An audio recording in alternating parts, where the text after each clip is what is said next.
art is a style of painting and sculpture, particularly the style of sanctioned by the French Académie des Beaux-Arts in the 19th century.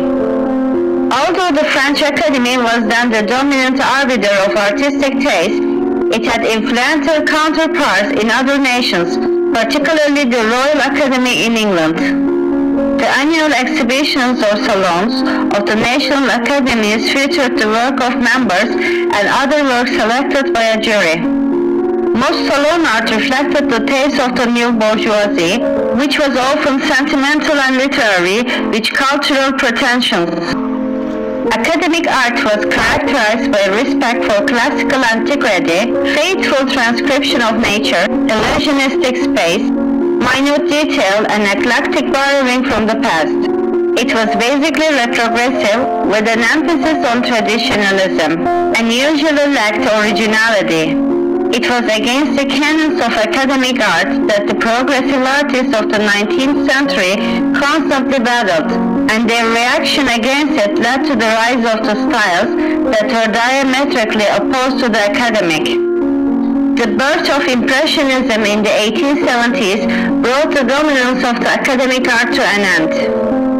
In the 20th century, when the intense opposition to academic art had diminished, some merits were found in it as a reflection of its time and and was popular throughout Europe and North America until the 1850s.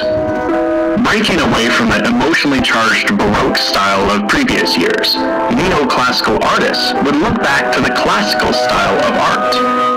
Neoclassical art can sometimes appear cold and unemotional, but in fact, some of the most popular neoclassical themes were emotional subjects, like patriotism, sacrifice, and courage. It was the style neoclassical artists employed in depicting these themes that differed dramatically from the Baroque artists of the past.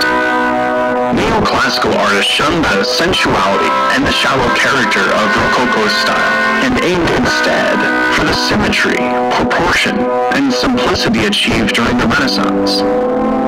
Neoclassical style is known for its formal composition, accurate detail, and solid lines, which sometimes came at the expense of lighting and atmosphere. It's also known for its classical and mythological themes with contemporary settings and costumes. Common themes included patriotism, honor, and human rights. Archaeology was a brand new science at the time, and it sparked public interest in all things ancient. The discovery of ruins of ancient cities like Pompeii gave modern viewers the opportunity to see ancient art for themselves. Simplicity and subtle grandeur marked the art of these ancient cultures, and with its rediscovery, it quickly came back into vogue. Both artists and the public at large were captivated by the classical style of Greco-Roman art.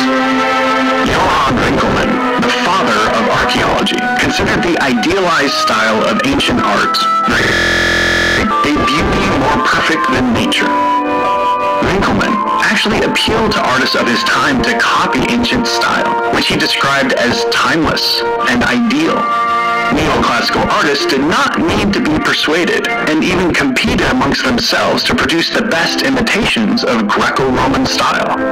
Both Greek and Roman styles inspired imitations throughout the neoclassical period.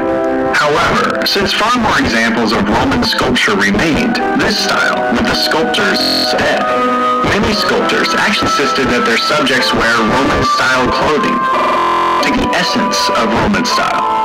Despite their idealization of the Roman aesthetic, neoclassical artists depicted the flaws of their subjects as ancient Greco-Roman artists would never do.